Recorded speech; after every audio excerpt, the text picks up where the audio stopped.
If you're applying your eye cream like this, mali daw yun. Kasi mas mabilis magkakaroon ka ng wrinkles. Actually, napanood ko lang to kay Dr. Vicky Bello kung paano ba yung proper use ng eye cream. So, the eye cream that I'm gonna use is from Papafil brand. So, it is rich in 5D peptides, soluble collagen, ceramides, and bifid yeast fermentation products. And nasabi dito na anti-wrinkle in 1 minute. Kaya nabudol ako. And ang sabi dito na after 7 days of use, wrinkles can be effectively faded. Sobrang ganda na itong packaging kasi hindi mo na kailangan ng cup para buksan siya. As in, ikot mo lang to. Diba? And hindi nyo na kailangan mag-worry dahil pumasa to sa FDA certification.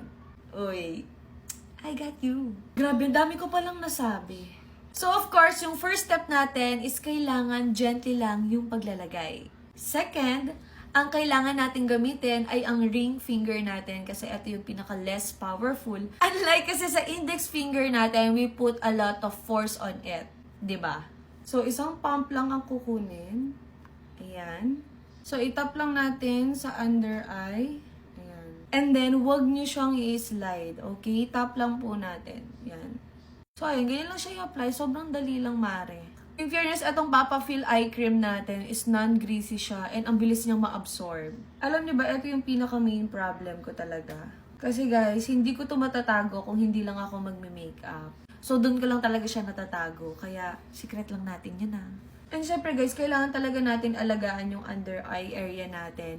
Kasi guys, eto daw yung unang tumatanda. Ewan ko kung ako lang nakakapansin na usually sa mga matatanda, as in yung lower eye circle nila dito is sobrang laki na and very saggy. And syempre tayo gusto natin ma-maintain lang talaga at a very young age, di ba? Grabe guys, ang bilis niyang mag-dry. And alam niyo bang first time ko tong ginamit, which is etong Papafil eye cream natin. Babalikan ko kayo after 7 days kasi meron tong claims na after 7 days mo daw tong ginamit, magbe-brighten na daw yung dark circle mo. And magdi-disappear na din yung eye puffiness and it will soften and tighten the area around your eyes. So kung hindi pa to part ng skincare routine mo, i-add mo na to, mare. Kasi lalagay ko na lang sa yellow basket ko and excited na ako kasi at least, di ba, mas magiging confident tayo and we don't need to put a lot of concealer dito. Bye!